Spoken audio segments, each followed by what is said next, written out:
Stallion, I'm coming back to you with another live events change lives.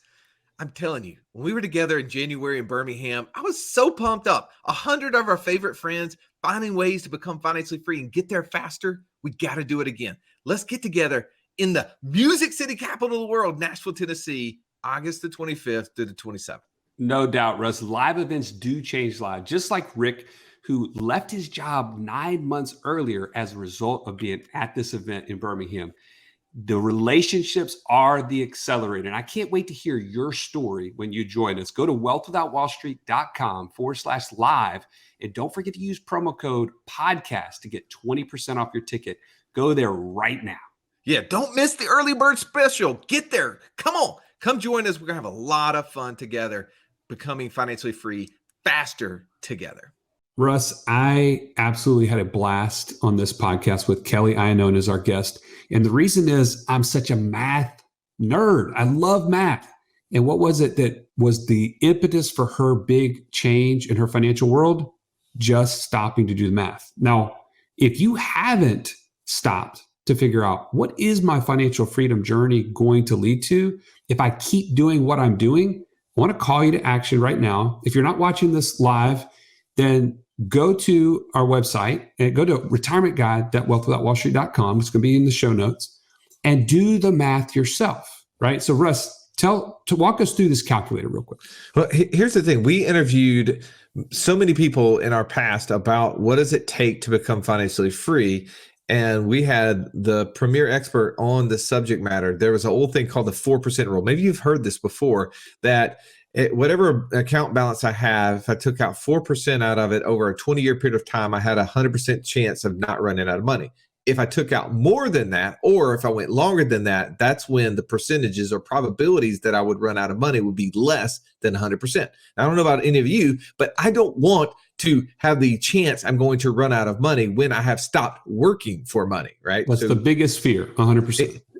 People in the Wall Street model have always decided, I need so much money in my account. And that's why they never knew how much money they needed, because they never had a calculator. You and I built a calculator for this very thing. It's pretty easy, actually. So I'm going to show you an example here. Let's just say, Stallion, you're 40 years old and you want to become financially free by age 50, right? You're listening to us. You're like, 10 years. I'm going to crush for 10 years and then I'm going to become financially free. I'm making $150,000 a year and I am saving 10%. I am crushing it. And, I've been doing this for like the last 20 years. I've built up my account balance to have $450,000 in it. My 401ks never looked so good. Now, when we use this calculator and we use the concepts that Wade Fowle said, hey, the 4% rule truly has failed the American population. One, because they end up having to work until their 70s or 80s. Second is that the 4% rule has gone away. We are starting to see where, because of low interest rate environment for an extended period of time, it's caused people to have to go to the 3% rule. So with our calculator, we did the 3% rule. If you're making $150,000, in order to take out 3% out of an account, that means you need $5 million. Take $5 million times 3%, that's $150,000. See where the math came from. Well, if you were sitting in this person's seat, if you were sitting there with $450,000 and you had, you're age 40, how long is it going to actually take you to become financially free? And you hit the little calculate button, Joey. Unfortunately for this individual, instead of being able to retire at age 50, it's age 74. That's a wake-up call. That is an absolute wake-up call. Well, if you're ready to know how our guest understood this at an earlier age, thankfully, than age 74, and what she did to switch her path to becoming financially free, don't wait any longer. Let's jump in right now with our guest, Kelly Iannone.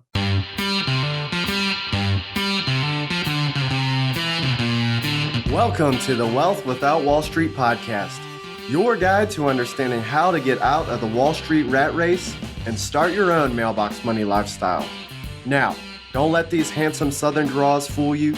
These financial minds are teaching our country to enhance savings, increase cash flow, and create passive income, all without the help of Wall Street. Are you ready to break through?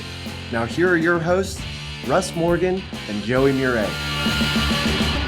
Wealth Without Wall Street Tribe, so excited to introduce you to Kelly Iannone today on the show. Kelly, so glad to have you here. Thanks. I'm glad to be here, Joey and Russ.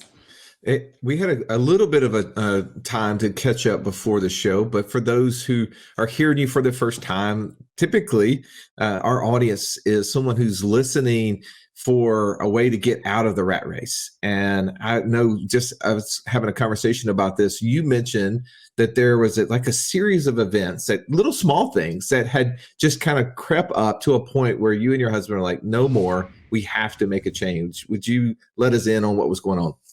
Yeah, absolutely. This is probably about 10 years into my corporate career. And we had just started a young family. We were going through some custody stuff with his oldest child. And we really had this realization as we were looking through everything that we weren't saving enough for retirement in order to retire in a way that I saw my parents retire at the age of 50. We weren't going to hit a 55 target retirement date. And so we had this moment that we had to change things. When you say you didn't feel like you were going to be able to hit that number, I mean, one, I think everybody would be like, wait a second, if I could retire at 50 or 55, that sounds good. I mean, because most people are on a path of 85, especially if they've used our retirement calculator to do the math. What is it that identified? I mean, how did you come to that realization? How did you know that you were not going to hit that number? What were you looking at? What were the metrics that you were looking at?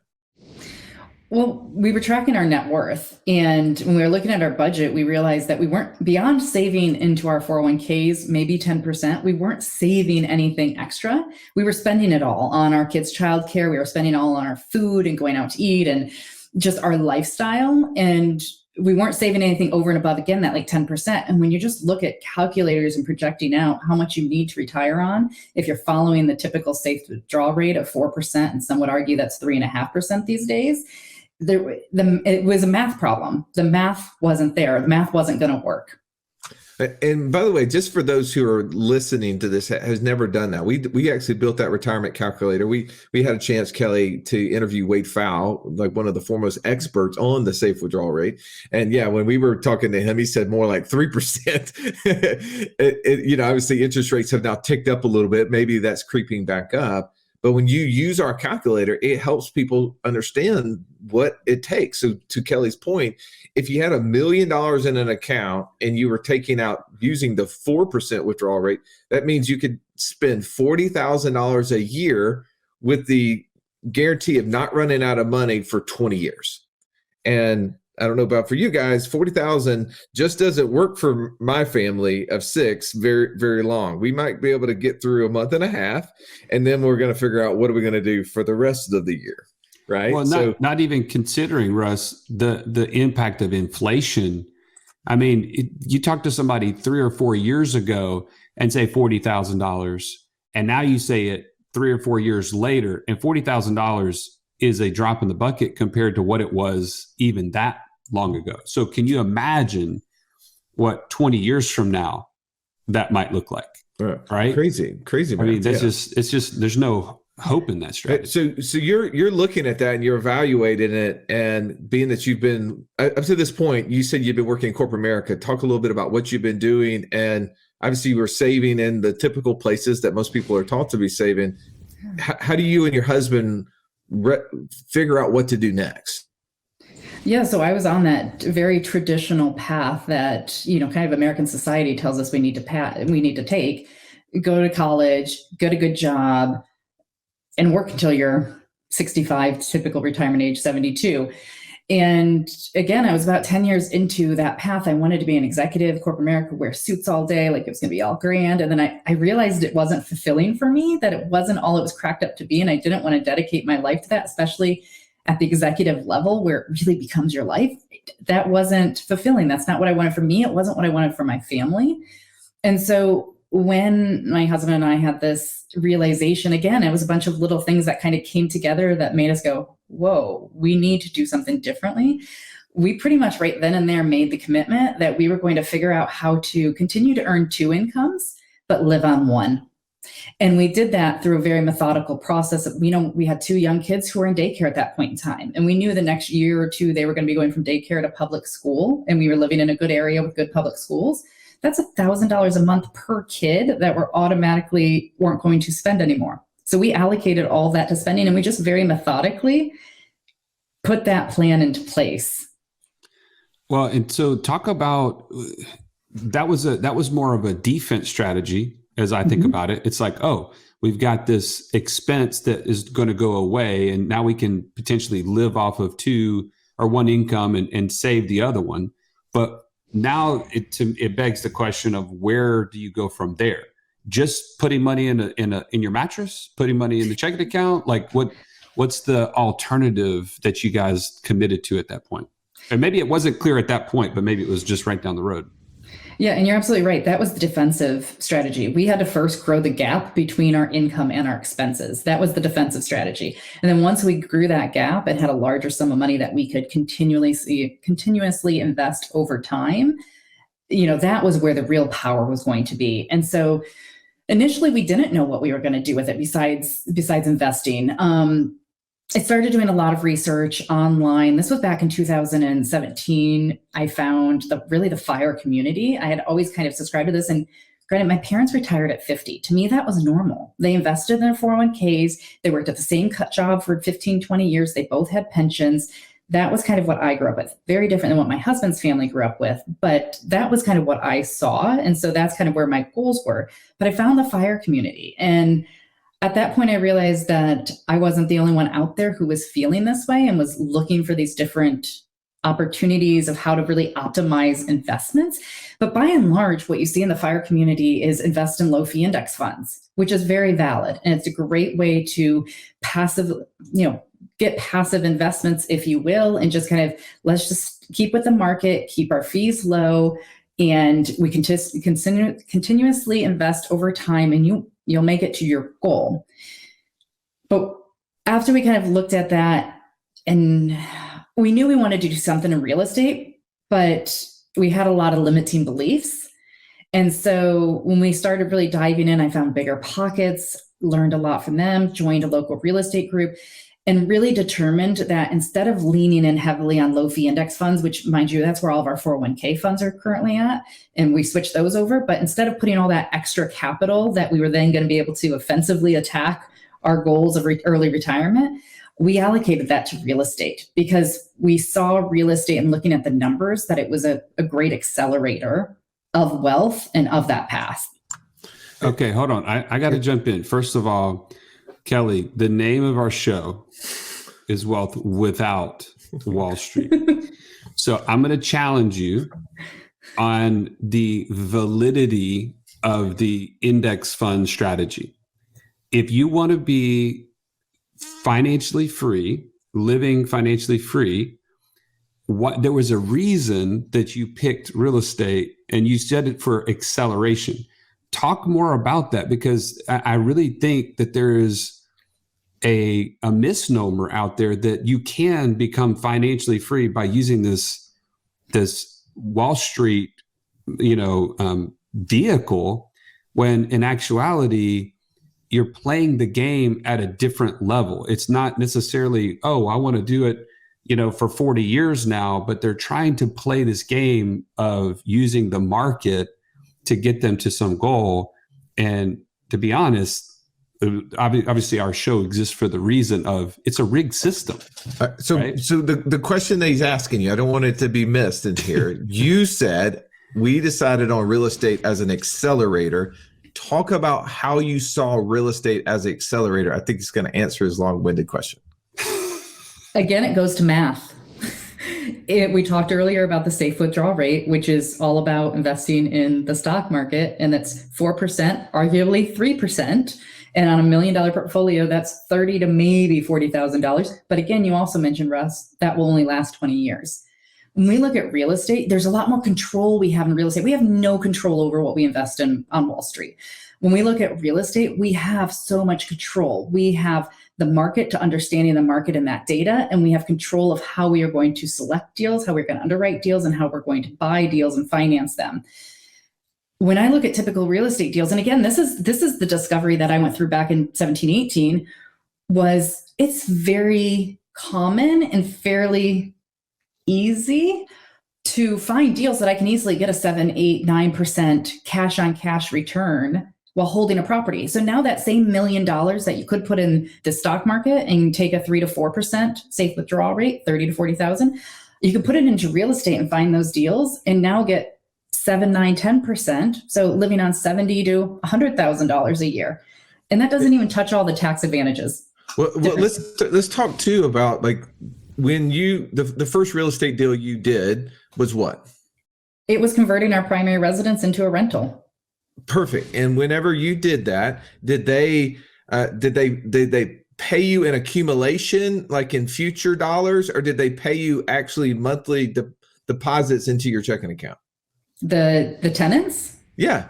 The tenants, I get rent. So it goes into my checking account. It pays. So it wasn't this piece of paper that said that you had money. You actually could like open your bank account and spend it, right? Like I think there's a significant difference, right? Because it's not a theoretical, what will I be able to withdraw it at? I actually know I can withdraw whatever's in that account right this second.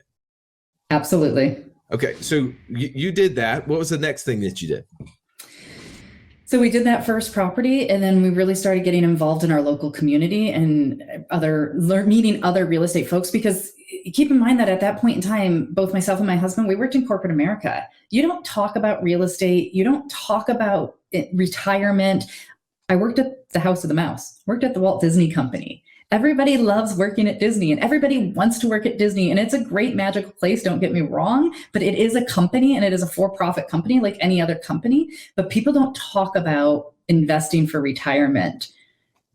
It's just not a conversation. So we had to surround ourselves with people who were starting to think about real estate as an investment option and really like-minded folks and who we wanted to become. Your network is your net worth. And so that's how we started getting involved. And then that evolved really into getting more comfortable. We did a flip with partners. We passively invested in a syndication deal. And then we looked at a bunch of niches within real estate to try to understand what made sense based on our goals. So talk a minute about that experience. Okay, you got two corporate people that are now getting into an unknown territory. It's somewhat easy to shift. Hey, my primary residence is now a rental. Mm-hmm. It's a known thing. It's like, hey, I live here, I can move out, and now this becomes a cash flow machine because I can do the math on what I can charge in rent and what I know what my expenses are. Right. So there's a fairly small jump from where you were to then that first rental, but then there's a gap, a massive chasm between that and going and learning all these different niches. So talk about some beneficial things that you did because it's easy to just gloss over and say, oh yeah, we went and got involved in a local real estate meetup. What does that even look like for somebody that's never been there and they maybe have the same background you do? Like, what were some things that were beneficial to you in that process? Yeah. So again, I mentioned bigger pockets. As I went down the fire rabbit hole, I like to call it the fire rabbit hole, I found a variety of podcasts and websites that I really started becoming obsessive about the content and reading and listening to. And Bigger Pockets ultimately ended up being one of those that through one of these other websites, I found Bigger Pockets, which is all about real estate investing. And they've expanded a bit into financial literacy as well. But that allowed me to be online on the forums, which anybody can go and ask questions. And you have people that are much more active and knowledgeable and have a lot more experience in real estate, can answer questions. And then also they have an events page. And on the events page, they have local events that local people host. It's not sponsored by them, but local people host. And so I simply went on there and found one that fit with our availability. Because again, my husband and I had corporate jobs. We have little kids at the time, very little kids. And so we needed something in the evenings or weekends.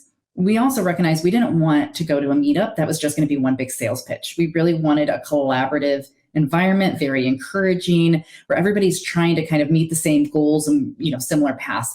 And so we started going to it. And it was probably about 1.5 years before we did our next deal, because it was all about education.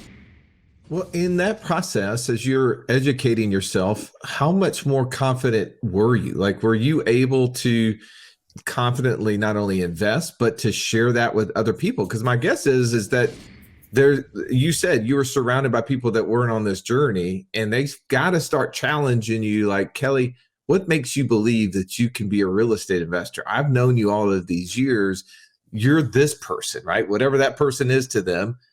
How talk a little bit about that confidence level, because I think a lot of people listening right now are experiencing that imposter syndrome. They're like, I don't know if I can do that. Maybe I don't have the pedigree that Kelly did. Maybe I don't have the network that Kelly did.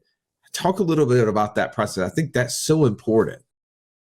I think I very quickly realized I needed to compartmentalize these two lives. I really had two lives going in parallel. I had my corporate life, and I was very focused on climbing the corporate ladder, because as long as I was going to work, I was going to make as much money as I could and grow as much as I could, because that just allowed us to continue to put even more capital into achieving financial independence. But I also very quickly realized that when I was in my day-to-day, and I had teams of, we called them cast members, employees, who would report to me. And when I would talk about these things, there was never really any questions. Nobody was really interested to talk about it. I never got any questions. I never really got told, that's dumb, you're going to lose all this money, it's super risky. But really there was just a lack of engagement.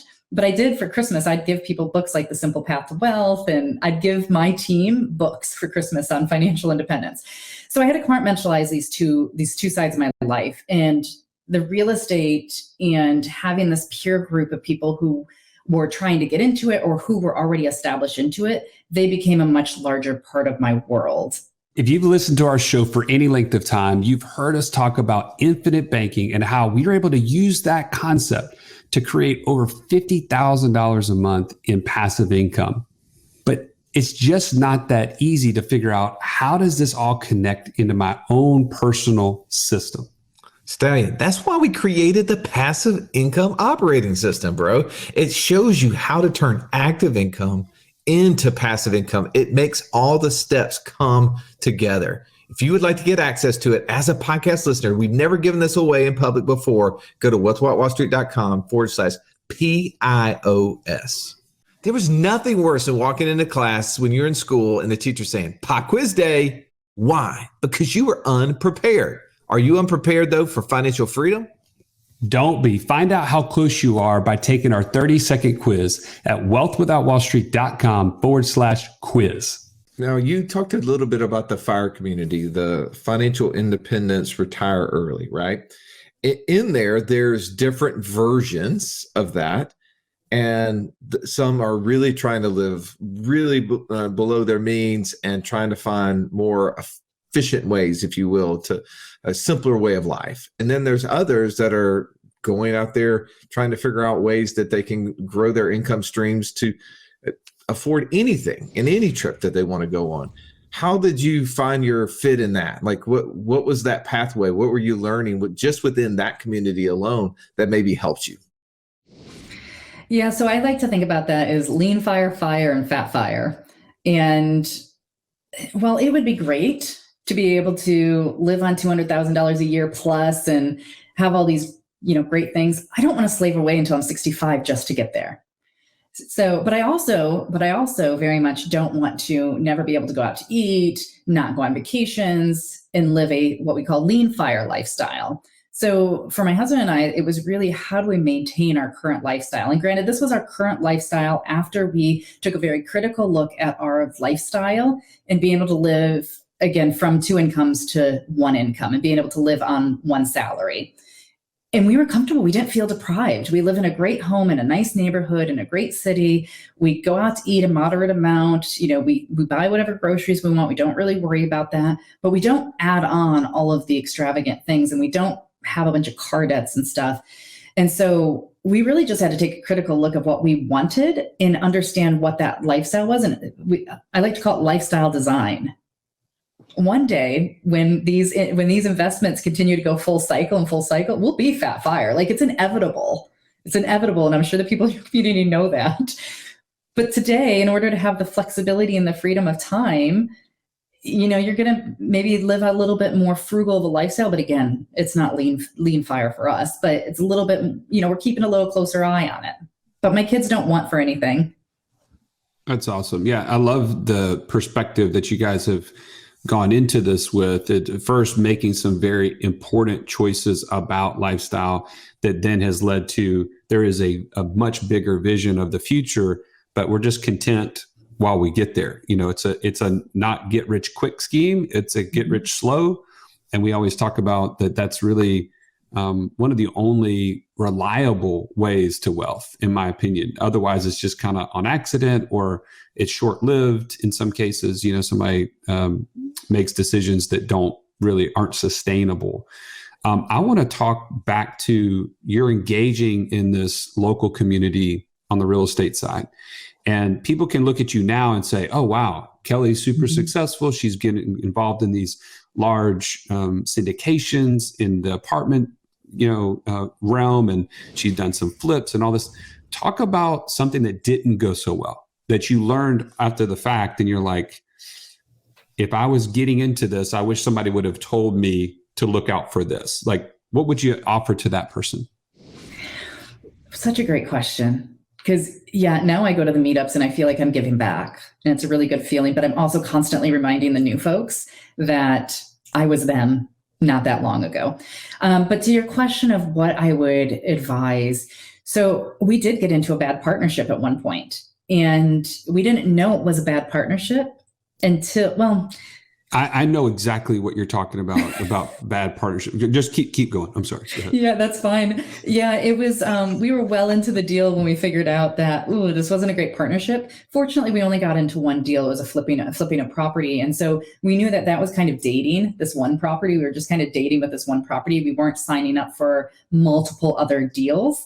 And I think looking back, we knew these individuals. It was two different entities, a couple and an individual, that we had met at this local meetup, and we had engaged with them for at least a year.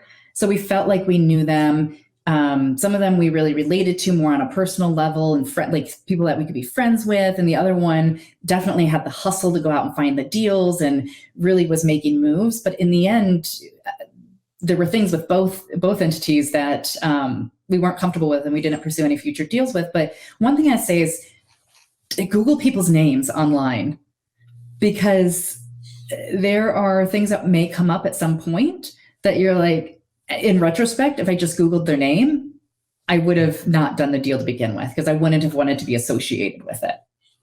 Oh, yeah. Like if they were in due diligence. Like if they were in like a throuple or something like that. Like, that was. I don't really know what a throuple is.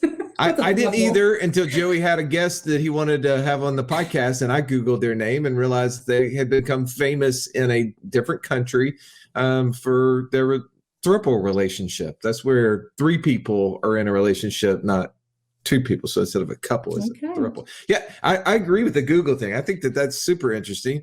So that's one thing that you looked at. Was there potentially other things that you saw? Like, I don't think people really understand what that partnership looks like, right? They don't understand who's going to do what, who's going to be good with money, who's not going to be good with money, delegating the assignments, and who's going to be responsible. Were any of those things red flags or areas that came up other than the Google issues? Those weren't really red flags that came up on the front end, because we thought we were doing everything right. Like, we had all been going to this local meetup group. We had all been consuming content about, again, listening to a lot of podcasts about when you get into a partnership, you want to put an operating agreement together. You want to clearly talk about who's bringing the money, who's running the deal, who's doing the capital expenditures and overseeing the actual rehab. And so we spent a good deal of time going through that up front, and hiring an attorney, not just going on, LegalZoom or somewhere and downloading an operating agreement or making a one-page memo. We hired a attorney here in the Central Florida area that does real estate to write out the operating agreement. And in the end, part of what fell apart was that one partner in particular didn't want to follow the operating agreement, and something that we had all agreed to. And unfortunately, it was something that was duplicated. It was basically, we had agreed to, I'll be very clear, we had agreed to, if anybody in the partnership had the real estate license, that individual would list this property when it was time to sell. And if multiple people did, then I forget the specifics, we duke it out, whatever. one person had their real estate license. So in the operating agreement, that individual was supposed to list that house for sale. And prior to getting to that point in this transaction, in this flip, the same partner was going to sell their own home and had hired this individual, being very cagey, I'm sorry, but to list their home. And literally the night before it was supposed to go live, they called them up and decided they were going to sell it for sale by owner, which they sold it. It was great, but it was going back against their word. And it was very much in partnerships. We always have to think about this being a long-term engagement or long-term. We're in this for the long term. Like we're looking at the long-term benefits, not the quick wins. So in that specific, when it happened with their personal home, it was like, okay, that's fine. They can pay for the photos and we'll move on because we've got, this flip that we're doing and potentially other deals, right? If things go well. But then it happened with the flip as well, which was all spelled out in the operating agreement. It was very black and white. It felt very much like a money grab opportunity. And so that was kind of it was in the operating agreement, but it became a point of contention with the group. And that was the only flip that we did with those particular partners. But my husband and I, we learned a tremendous amount. And doing that built so much confidence where we then went and did our next deal, which was a 6-unit multifamily, just my husband and I. Oh, so Kelly, this is really, really valuable information that you're sharing, because the fact that you guys had it laid out black and white and it didn't happen, it really gave you a very objective way to look at that partnership without, like, can you imagine if it wasn't black and white, right? And you had left that to very subjective, you would have had a thought in your head as to how it should have gone down. They would have had a thought, and then who wins? Like, who is really right in that situation?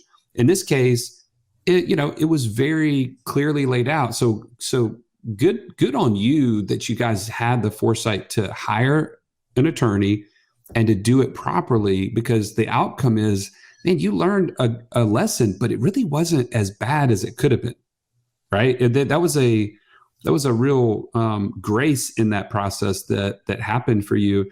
And so thank you for sharing that. I think as you are open about stuff like that, everybody that's listening is saying, wow, that's something I can take note on and I can implement myself. Now talk about from there, it sounds like you try to flip, you did the long-term rental on your primary residence. Now you've done a 6-unit with just you and your husband. How did it then lead to where you're at now to this is where we're all in on, and maybe I'm putting words in your mouth, multifamily syndications is the niche for us. How did you get to that point?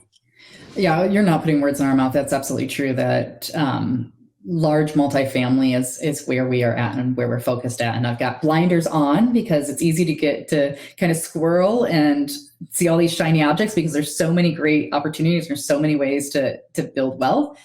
But when we were going through our 6-unit, so we went from the flip to the 6-unit, and we kind of came out of that flip going, we don't want partners. We want to do this on our own. And fortunately, my husband and I, because again, we were earning 2 incomes, but we were living on one, we had built up quite a little nest egg of being able to deploy capital.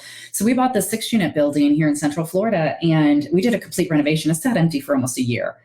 This was early COVID, so we had a lot of supply chain issues. We had a lot of labor issues. But either way, we were all in on it, and we knew that we could execute on it. And it was just the two of us. So we didn't have all these partnership issues. But about halfway through that project, we realized that having that building stabilized was not going to get us to financial independence. And owning a 6-unit building, like, that's pretty impressive for a lot of people. Most people don't own one, let alone a 6-unit building. And so we realized we had to continue to scale. And I had been told a couple years prior by somebody in that meetup group who had a lot of experience and does a lot of ground up development that I should do syndications. And I had this limiting belief that I couldn't because I had a full-time job. And I think once we got to the 6-unit and then all the stuff that went on with COVID, it was kind of let's just, I don't know, burn the bridges is the right term. I didn't burn any bridges, but I just totally leaned into it. And I'm like, you know what, I'm going to give it a shot. Let's lean into syndication, see what we can do. And started networking, found business partners who we've had a very good, fruitful, open, transparent, and aligned values. And we've done about 5 or 6 deals together in the last 18 months now. What specifically did that person in the group say, this is why you should do syndications, what were they referring to? The scalability, and that the returns are your returns in growing wealth. You can do the same amount of work as you would do on a single family or a smaller building. You can do that same thing on a much larger apartment complex and get so many more returns out of it. Would you give as an example, talk a little bit about what that looks like? Because there's so many people who haven't done that. I'd love for them to hear what that looks like. Yeah. So I'll use the 6-unit and then I'll use like a large apartment complex as an example. But on the 6-unit building, they're both commercial properties. So in commercial properties, you have this great little dial that you can change you can really impact the value, and that is increasing the income, reducing the expenses, and that increases your net operating income, which is how these properties are valued. And in a 6-unit building, I only have 6 units that I can raise rent on. So if I raise rent $100 for these 6 units, you're talking $7,200 a year that I've raised the rent. And depending on what your cap rate is, and now I'm not going to do math on my head, but that's only gonna change the value of the property. I don't know. Let's call it 10, 20,000. I don't know the exact number. But if I'm talking an apartment complex, if I have an 100-unit apartment complex, and I can increase rents $100 per unit, that's an extra $120,000 a year that I'm adding to the income side, essentially the net operating income of the asset, over I believe it's a 6% cap rate. And again, these are estimates, 6% cap rate. That's something like $2 to $3 million in value that you've created in this asset. And so even though the 6-unit, my husband and I, we own 100%, and we're going to get all of that value add, 10, 20,000 there. And in these large 100+ unit apartment complexes that we only own a small sliver of, and we're sharing it with investors who choose to invest alongside us in the deal, that sliver that we own is massively bigger than the impact we were able to do on the 6-unit. And so that's where the scalability came in, because it takes the same amount of time, because you have full-time property managers on the property. We're asset managing it just like we're asset managing the 6-unit building. Well, I think it's critical that you clarified this. It wasn't necessarily that somebody saw something unique in you that they said, oh, Kelly, you should do multifamily syndications because of your personality or your, profile or your background or whatever. It was just simply a math problem. We kind of started the podcast talking about math. We're getting close to the end here talking about math. But was there anything about you as a person?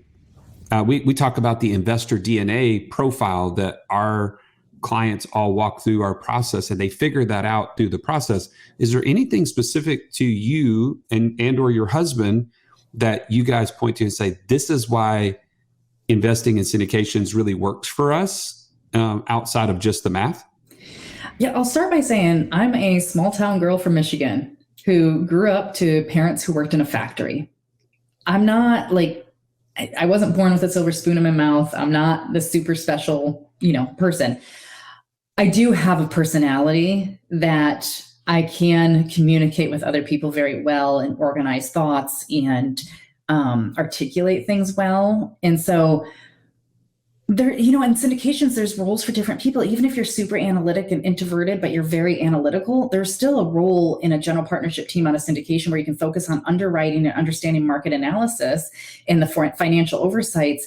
But for me, I've really been able to kind of focus and, again, this individual, this is probably what he more saw besides the scalability, is that I'm a communicator. I am a type D personality, so I'm very decisive. I also, have some influence, if we're talking the DISC profile, but just having a conversation and relating with individuals and, having those conversations and understanding what they want from a financial goal perspective and seeing if what we do or what apartment, passively investing in apartments or other types of syndication do, if that aligns with their goals. So good. Well, thank you so much for coming on. I know that you're not only just here that you're sharing this, you're learning this, you're doing this yourself, but also you're helping other people on this journey. If there's people who are like, man, I relate to Kelly, I'd love to connect with her further, where would you send them to do that? Yeah, I love helping other people. I am very active on LinkedIn, but the other place to get a hold of me and where I've got a great resources on my website, if you go to investwithkelly.com, I have a great 12-page ebook called the Financial Freedom Playbook. It is a guide to successfully investing in apartments, passively investing in apartments. And Yes, love to connect with anyone. Awesome. Well, thank you so much, Kelly, for coming on and adding so much value. You're very welcome. Thanks for having me. As always, thank you for listening to this show. If you found value, take time to rate and review it, share it with somebody else so that they can learn how to do this. And also make sure that you're hanging out with people that are asking you critical questions. If you're hanging out with people and they're not challenging what you're doing, maybe you're just not in the right group. Find people. If you need a community, hey, look no further than wealthwithoutwallstreet.com/community. And we've got one right here for you. As always, have an amazing day. This has been the Wealth Without Wall Street podcast. Don't forget to subscribe to the show to break free of the Wall Street mindset and begin building wealth on your own terms in places you understand so that your wealth will never run dry. See you next episode.